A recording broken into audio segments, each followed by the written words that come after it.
views and opinions expressed in this program are those of the participants and do not necessarily reflect the views of BronxNet or the program underwriters. All right, well, coming up on this edition of Today's Verdict, when it comes to protecting our citizens, police officers are front and center. We immediately affiliate law enforcement with our safety, but with national headlines and news reports surfacing about police brutality in the community, many citizens have begun to doubt whether today's law enforcement can rebound from poor reviews. And maybe those reviews are not warranted. Well, tonight we will sit down with a civil rights attorney who will discuss the issue from both sides. Also, we will take a look at an event that brought the community together during a tragedy. As you can see, we have much to get to, so stay tuned. Today's Verdict starts right now.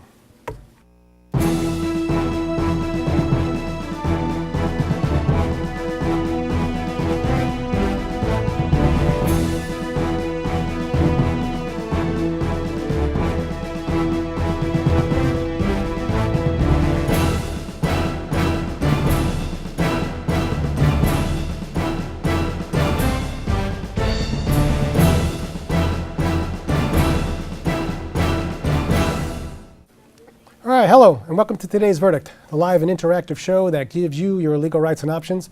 I'm your host and trial attorney, David Lesh. Well, Today's Verdict is always encouraging you to stay connected.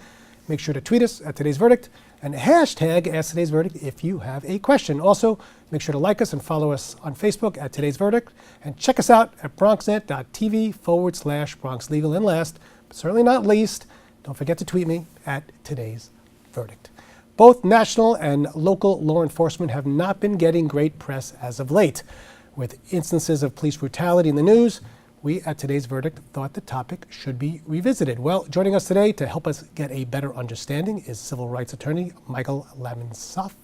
Michael, it's great to have you back. David, thanks for having me. We missed you. Is it me, or since the time that you've been here, it looks like every other news article and every other news report seems to be about some type of police brutality nationally or locally? No, it's not you. I believe that the amount of police brutality cases, false arrest cases, false imprisonment cases, wrongful conviction cases have definitely proliferated in the last years. Now, I think we talked a little bit offset. I have an opinion. Sure. I think it's the cell phones, and I think it's the dash cams on the police cars, and I also think it's social media. And if you didn't have those three things, I think many of the community wouldn't really even know this was happening. True or false? What do you think? I think that you're right in a way. I think that's definitely true. But I also think that we're experiencing a surge because our police are not being trained correctly. I think there's a lack of community outreach. I think that there's also a problem with gun control in this country. So I think you add all these variables up and you can end up with a lot more problems in police abuse cases. And I completely agree. I just said without the cameras on them, maybe this was always happening. Do you think that's true, or do you think this is just really a new development? A lot of these things have been happening, but with the cameras, they're not as useful as you think they are. A lot of times what happens is people videotape what's happening with their cell phones, with their iPhones, whatever phones they have. And what happens is that when the police see this, there are some bad apples. They'll take that cell phone, they'll take that iPhone, they'll take whatever they're videotaping with, and they'll take it and they'll throw it out, or they'll confiscate it, and then they'll add a charge to that person who's actually videotaping, who's doing this, and they'll charge them with obstruction of governmental justice. Wow.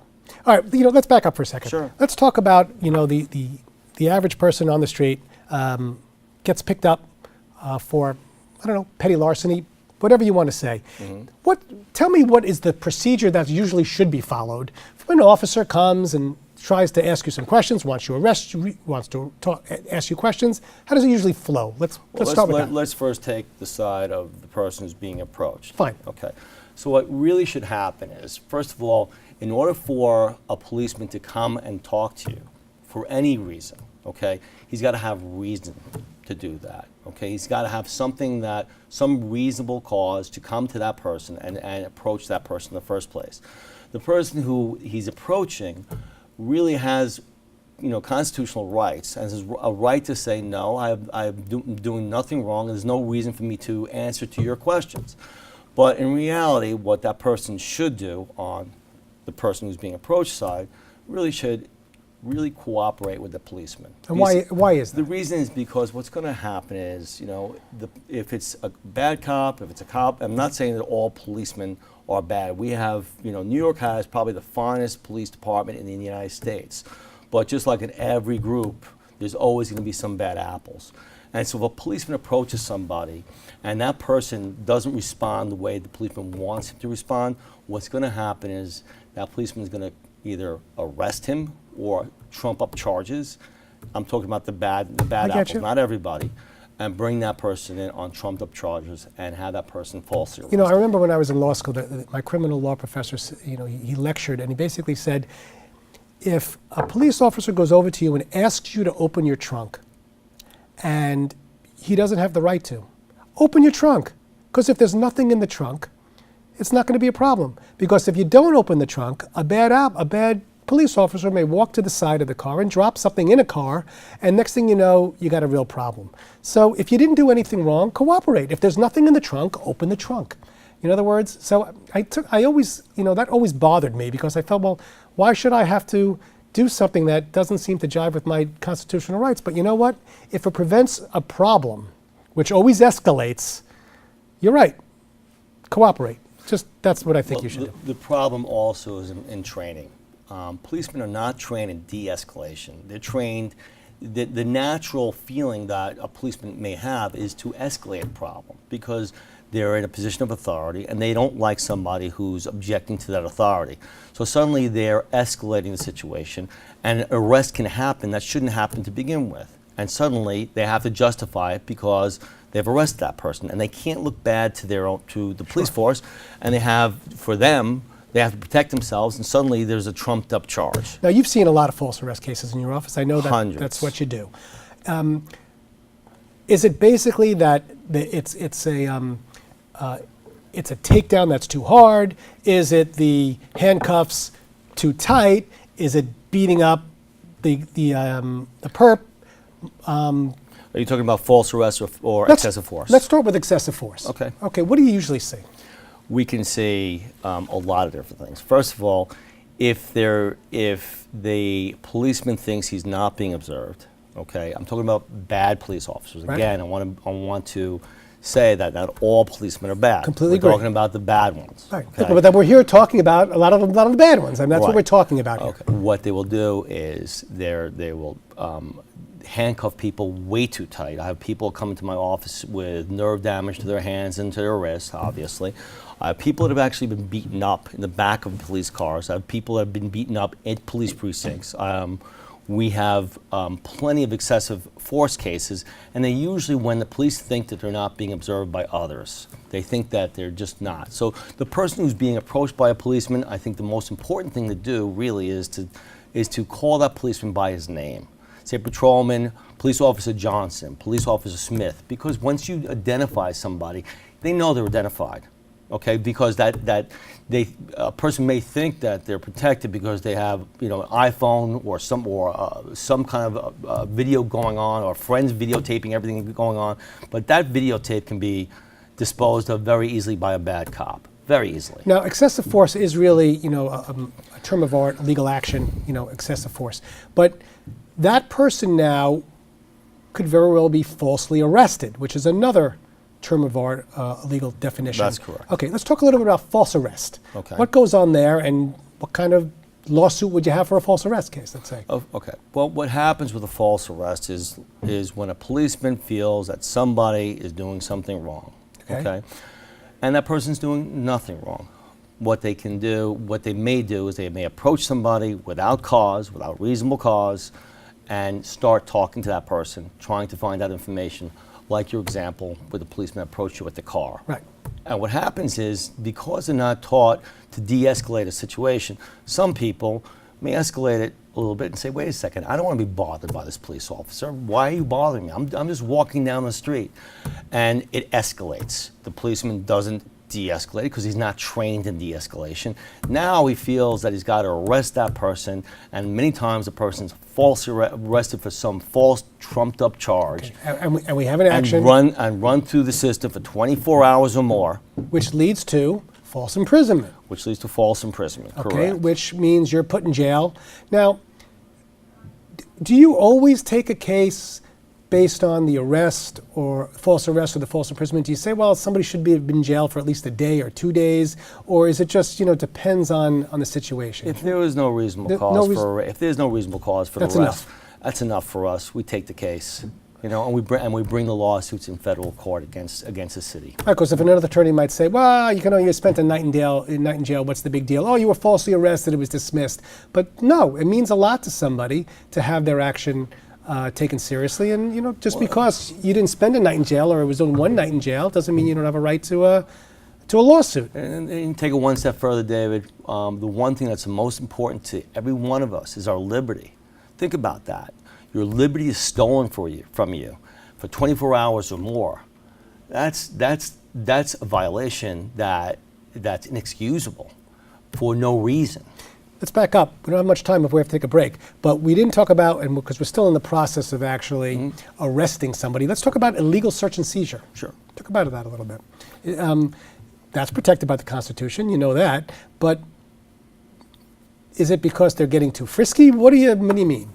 Well, again, what happens with illegal search and seizures, you have police officers that are not trained correctly, and what they will do in many situations is they'll escalate, and they'll go into somebody's home where they shouldn't be. And they'll say that they have reasonable cause when they don't have reasonable cause to go into somebody's apartment. Or they'll approach somebody and they'll say, okay, I have reasonable cause to think, or they'll make it up later on, and they'll just escalate the situation. And then then that person becomes subject to an illegal search and seizure. Okay, we got a lot more to cover, but we have to take a break. All right, and continuing with our topic, elected officials and police enforcement rallied together for a national night out against crime. The purpose was to bring the community closer together, always a good thing. Well, Veronica Gitti has the story.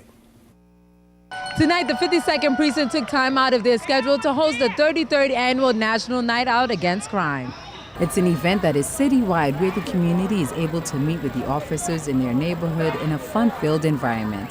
There are booths filled with information, games, and food for the young and young at heart. In light of the recent shootings, tensions are high with cops, and organizers say that right now, this is exactly the type of event that is needed. National Night Out is a night against crime. Here's the night where people should be able to come and enjoy themselves, and also meet and greet the new officers and the commander, and also meet people in the community. And it's just another way that the council works on trying to enhance the relationship. I'm really excited about this event, the National Night Out, because it brings our community together.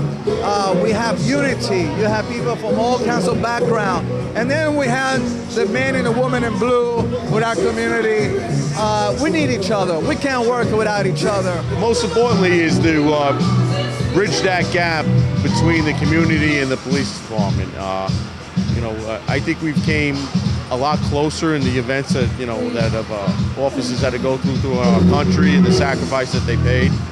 And I think I want to establish that understanding that their work is appreciated. Bronx DA Darcel Clark has made it her goal to get more guns off the street and encourage those in attendance to participate in a gun buyout where they could turn in their guns with no questions asked. Guns are causing death and destruction in our community, and one way to stop it is to get rid of the guns. So this is a great opportunity for people to turn them in.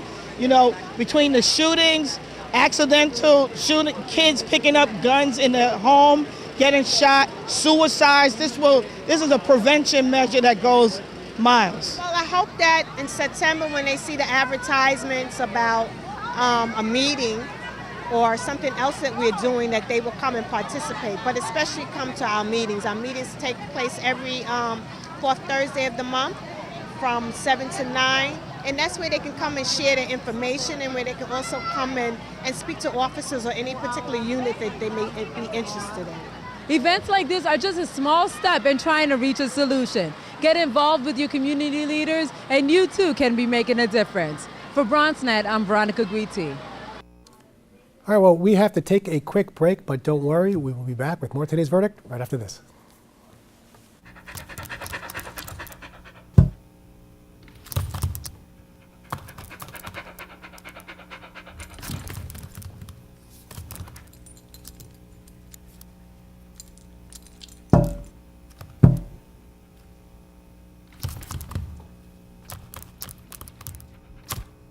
There's a shelter pet who wants to meet you. Meet one today. Visit theshelterpetproject.org. Adopt. Adopting a new pet is a rewarding experience. And shelter pets make super pets. Your new best friend will steal your heart, bring you happiness, and enrich your life for years to come. You can make a difference in the life of an animal. Adopt and bring home a shelter pet today. To find out more, visit theshelterpetproject.org. Hello, good people of the Bronx and beyond. Welcome to A Life in Art.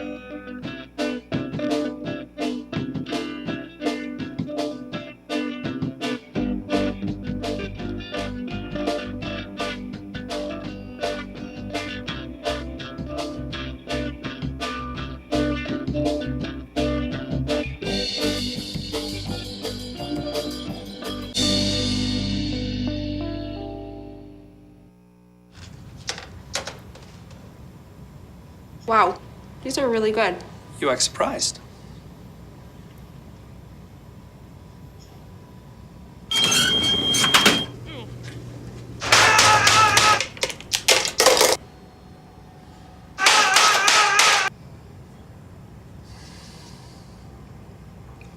Practice makes perfect. You don't have to be perfect to be a perfect parent. There are thousands of teens in foster care who don't need perfection. They need you.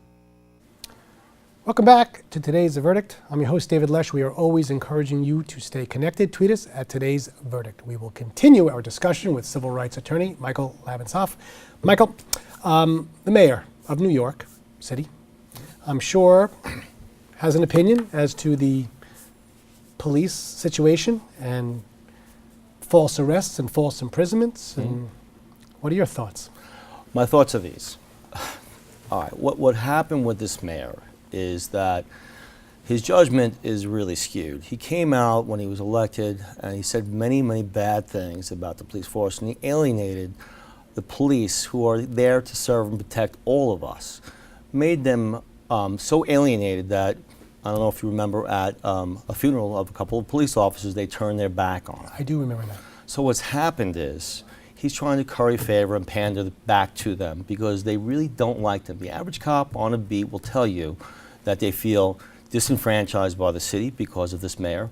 They feel that they're not appreciated, and it makes them angrier. And maybe that's why we're seeing all these problems that we have in New York with false arrest and excessive force. Could be. So what's happening is this mayor has decided that instead of settling cases where people have been falsely arrested and abused, or have had excessive force, have excessively been, they've been subject to police brutality. Instead of settling these cases, he's litigating these cases, protecting the police off the bad apples.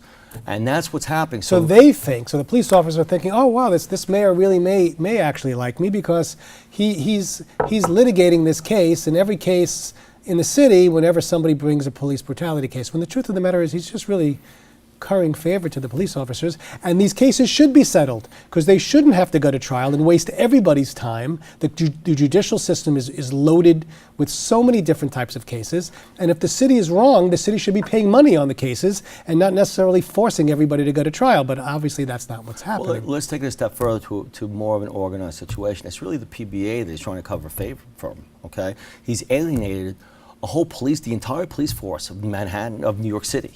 Okay, he's alienated them.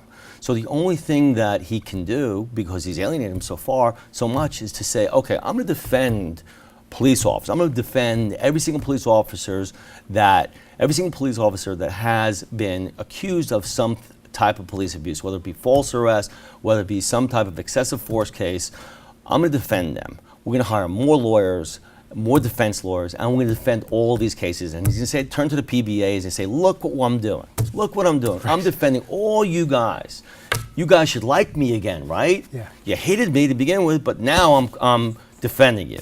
There's a major problem with that. By the way, the public should know that when we're bringing these, or you're bringing these actions for false arrest, false imprisonment, there's a notice of claim here, right? There's a condition precedent before even bringing the lawsuit. Well, notice of claim assumes that we bring it in state court. Well, that's a good point. I'm sorry about that. Well, so these cases, are they just state cases or are they federal cases or both? They're both. All right. Okay.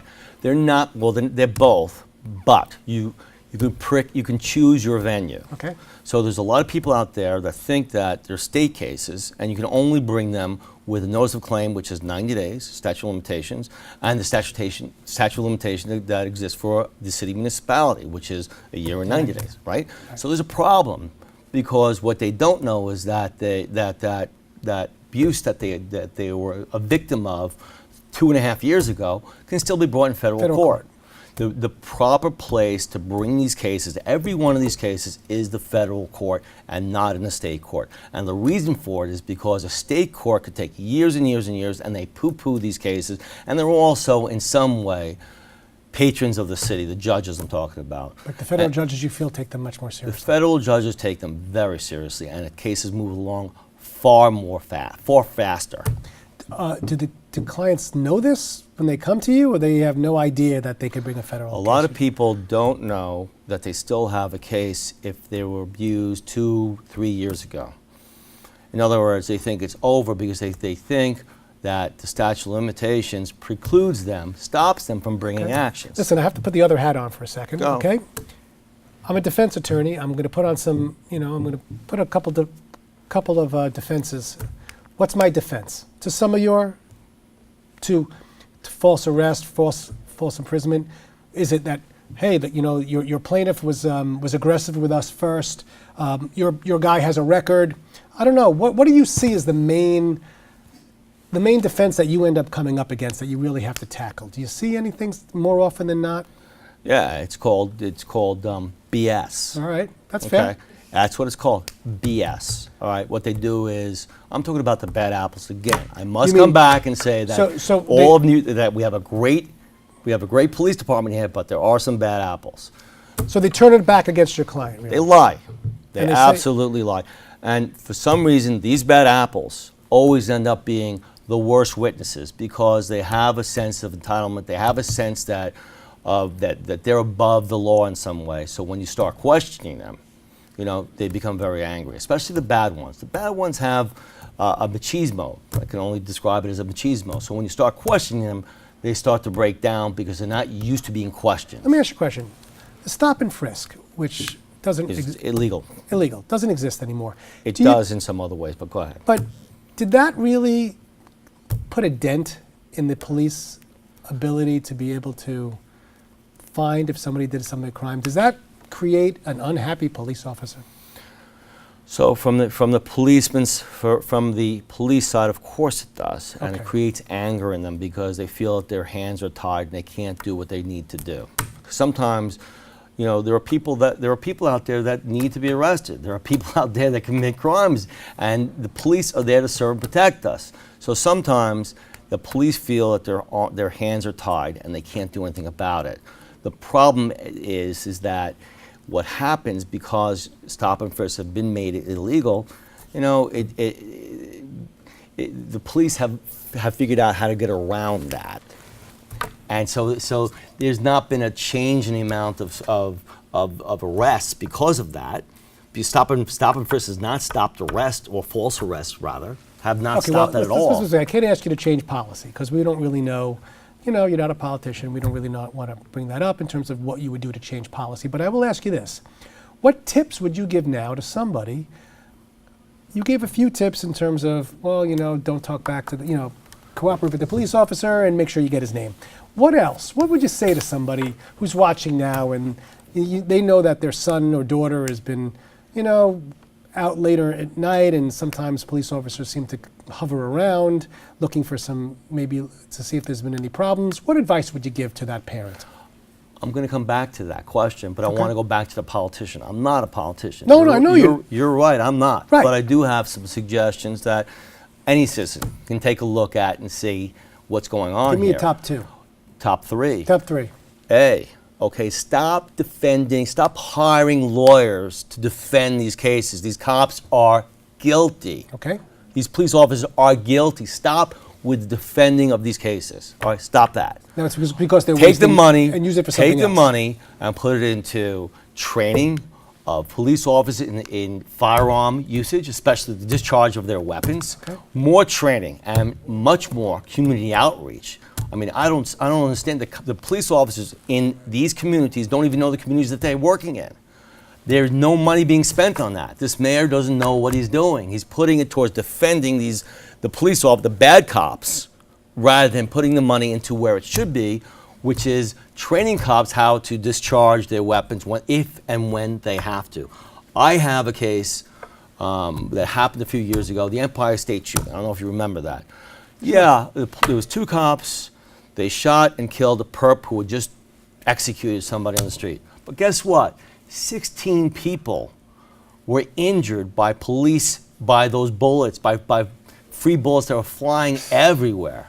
And those 2 cops that brought down the perp by killing him and also wounded 16 other people had the same training that a police officer out in Suffolk County would have. Yeah, sure. Now, those cops were in the busiest part of Manhattan, one of the most densely populated places in the world, in the most densely populated part of Manhattan, and discharge their weapons. They're not being trained properly. Stop defending these cases, start training the cops, and get back to the communities and have the policemen trained to understand the communities that they're working in and have some community outreach. Stop spending so much money on these defense of these cases because we're going to beat them anyway. You might be the most passionate guest we've had this year. We'll beat them. We're going to beat them every single time. But unfortunately, we got to stop. All right. All right. Take a breather.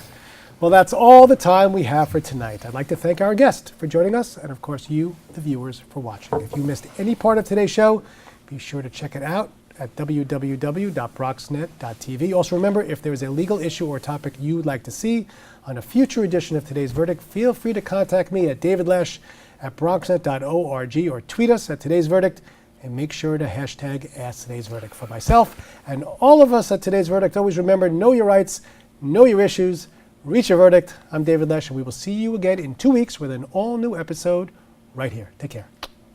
Sorry, Dave, I destroyed your